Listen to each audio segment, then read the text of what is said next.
Olá, natural de Alegrete, ele é filho do senhor Romeu e da dona Noêmia, casado com a Rosane, pai da Gabriela, ele é advogado, radialista e professor de educação física, isso eu não sabia. E aposentado pelo Estado, hoje teremos uma conversa de peso para minha satisfação. Meu amigo Geraldo Andrade, seja bem-vindo à Conversa de Peso. Olha, um prazer muito grande já estar aqui com você, batendo um papo, conversando sobre as reminiscências da vida, como diria um amigo meu em Alegrete, né? É verdade, contar um pouquinho, né, de tudo e um pouco mais. Poxa, Geraldo Leal Andrade, a gente já falava agora, fora do ar há pouco, o Leal praticamente tu nunca usou assim, não? Porque não. Eu e o grande público, acho, te conhecemos como Geraldo Andrade, né? Exato. Foi um nome artístico que eu adotei, né? Quando tu vai para o rádio, enfim, para um veículo de comunicação, tu acaba tendo que adotar aquele nome, né? E eu adotei o nome artístico e achava que era um nome que pegava na época, né? Eu lembro até que meu pai às vezes reclamava porque ele dizia: tu não usa o nome da tua mãe, né? que é Leal, que é no caso ela. E é que fica muito grande o nome, imagina.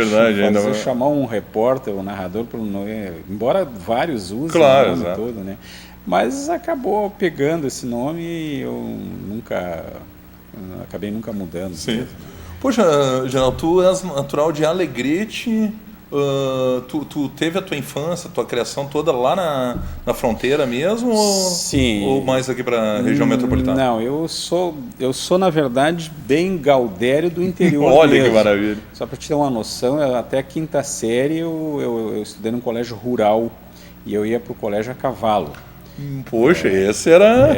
e meu pai era... de na fibra. Época, a gente chamava em Alegrete, naquela região, ele era capataz numa fazenda, Sim. gerente. E eu, claro, criança, né, morava junto com os meus pais, e aí tinha um colégio próximo, o próximo, na verdade, dava uns 5 quilômetros, claro. Né, mas era próximo em relação ao restante. E eu ia a cavalo para a escola, né, até a quinta série. Depois, na sexta série, aí meu pai teve que dar um jeito para eu que fosse morar na cidade, né?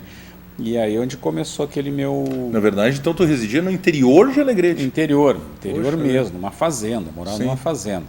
Lugar que não tinha água, a água era de cacimba, a luz era liquinho. Não era água encanada? Não tinha nada dessas coisas, a luz era liquinho.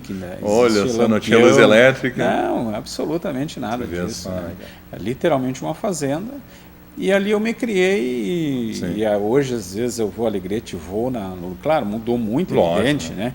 Hoje é um lugar que tem água encanada, tem luz elétrica, tem tudo isso, né? Mas foi muito legal a infância e a gente eu recordo muito essas coisas ainda até hoje, né? Poxa, mas e tem que valorizar, né? Porque é uma experiência de vida espetacular. Tu tens irmãos, Geraldo?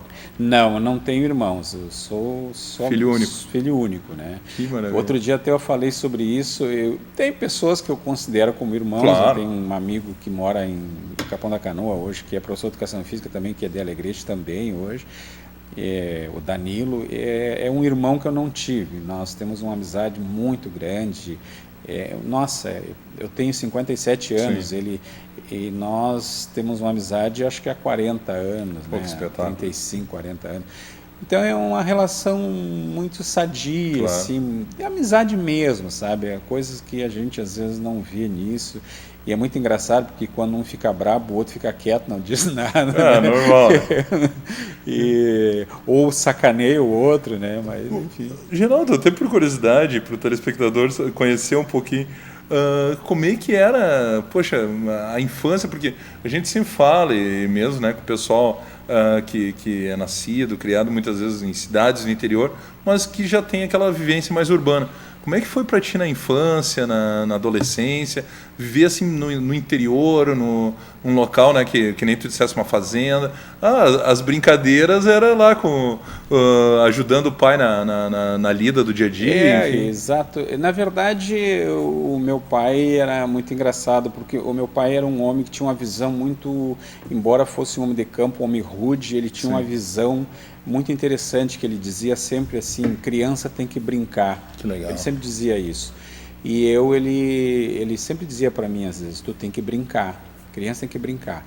Só que, claro, eu era sozinho na fazenda, então com quem que eu brincava? Eu brincava sozinho. Sim. E às vezes com os empregados que invariavelmente eram também gurizada, né? Guri com 18, 20 anos, né? E eu jogava bola com eles, né? Jogava de gol ao gol, como a gente dizia, né?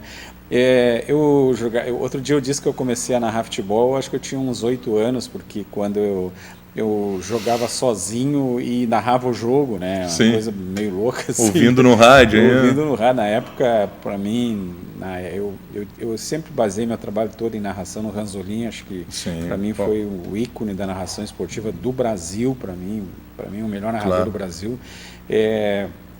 E eu ouvia muito, mas não tinha relação com os colegas na escola, mas eu acho que era uma coisa muito sadia, né? Já era muito boa, porque claro que eu ajudava meu pai nas lides, levantava cedo, essas coisas todas, né? Tirar leite de vaca. Coisa bem de interior, né? Bem de interior, tanto é que eu tive muita dificuldade quando eu fui morar na cidade. Eu tive muita dificuldade, porque era uma vida diferente e eu não me adaptava muito àquilo. E é outro ritmo, né? Era outro ritmo, né? Eu queria voltar para lá, para o lugar onde estava meu pai e minha mãe.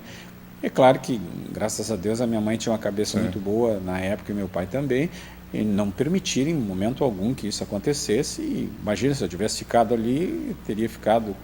Nada contra, evidente, essas pessoas que optam por isso, mas eu não tinha como discernir a minha vida ali, talvez fosse um peão de distância. Exato, né? Continuaria na vida da fazenda. Naquela vida, né? Claro. Não tinha como... É que nem outro dia eu conversando com as pessoas que fazem a tua relação com outras vivências, né? Eu não podia esperar, por exemplo, de mim que meu pai ou minha mãe fosse esperar que eu fosse engenheiro da aeronáutica, o naval, né? Porque eu vivia no meio de cavalo e de gado, né? Então, na pior das hipóteses, eu ia ter uma tendência para veterinária como tive, mas enfim, né?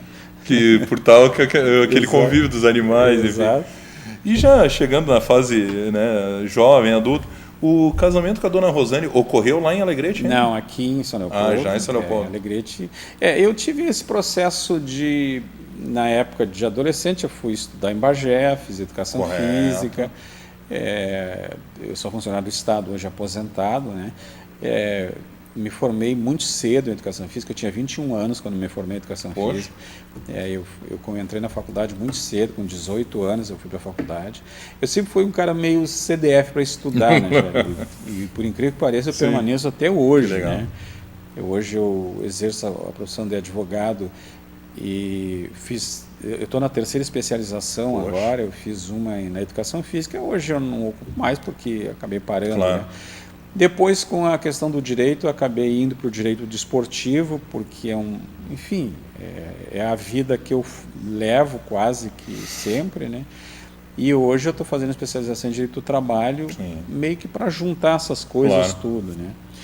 E sempre tive a minha vinda para São Leopoldo, por exemplo, foi uma opção na época, porque eu queria estudar.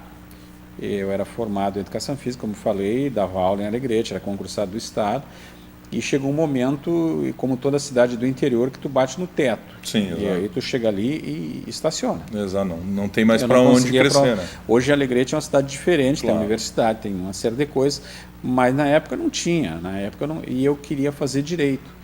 E o que me levou a fazer direito foi justamente o rádio. Interessante isso. Por quê? Porque eu sempre fui um cara curioso para saber as coisas e muito indignado, e até hoje eu sou indignado no sentido de querer aprender. E às vezes eu ia fazer uma entrevista com uma determinada pessoa, que eu trabalhava no jornalismo da rádio pela manhã e à tarde eu trabalhava nas escolas, e às vezes eu ia fazer uma entrevista com alguém que tinha um conhecimento jurídico, evidente, mais rebuscado que o meu, que eu não tinha nenhum, e eu não tinha a menor ideia que o cara estava falando, né? Olha só. E aquilo me deixava muito irritado, né? Sim, porque tu queria compreender eu queria até apertar ele como juiz, mas eu não tinha conhecimento. Exatamente. E eu tomei uma decisão um dia, eu estou indo embora fazer direito. E ninguém vai me enrolar mais. Tu vê só. Porque foi meio que quase na indignação, não. Agora eu vou. Foi uma coisa meio que indignado, assim. Eu não posso fazer uma entrevista com alguém se eu não conheço o assunto. Sim, exatamente. Né? E aí eu tinha mais dificuldade, porque quando você não tem conhecimento, você vai estudar e você não sabe nem por onde começar, às vezes. Né? E eu acabei vindo embora para São Leopoldo por essa razão. Em fazer direito, comecei direito na UBRA e jornalismo da Unicinos, na época também. Acabei parando com jornalismo, né? Não continuei. Seguiu só no direito? Segui só no direito, não me arrependo. Sim. Durante um bom tempo eu trabalhei com direito do trabalho, né? Muito direito do trabalho por um bom tempo. E depois eu meio que, não vou dizer assim, tenha parado efetivamente com direito, mas eu diminui muito o ritmo porque eu assumi direção de escola. Correto. Eu fui diretor da escola por 3 vezes. Porque durante esse período todo tu fazia paralelo, tu mantinha paralelo. A tua profissão como professor de educação física, isso, enfim. E como advogado. Como advogado. Só que como advogado e rádio no final de semana. Também, né? Rádio no final de semana. Só que como advogado eu fazia nas horas que sobrava do colégio. Correto. E aí eu não conseguia investir, né? E nem tinha como, porque eu era concursado do Estado, não tinha como fazer isso diferente. Hoje é diferente, né, Jairo? Hoje eu estou efetivamente trabalhando com direito, porque estou aposentado, o rádio eu tenho feito esporadicamente, trabalhei muito com rádio, passei pela Guaíba, Sim. Passei por Bandeirantes, passei por Pampa, né? Aqui no Vale eu trabalhei na ABC, na época era Progresso aqui de Novo Hamburgo, né? Hoje a ABC também, algumas partes por ela, algumas emissoras do interior também, como Venâncio. Enfim, outro dia eu fiz tomei notas rádios que eu tinha passado, quer dizer, acho que dá quase 30. Que maravilha. No segundo bloco, Genaldo, a gente vai falar um pouquinho mais da atuação no direito, também, claro, como é que foi essa experiência, né, de tantos anos ser um educador, né, como professor, enfim. Mas, claro, vamos falar dessa paixão do rádio, com o futebol, essa ligação, as experiências vividas, as histórias que devem ser muitas. Vamos para o intervalo e já voltamos.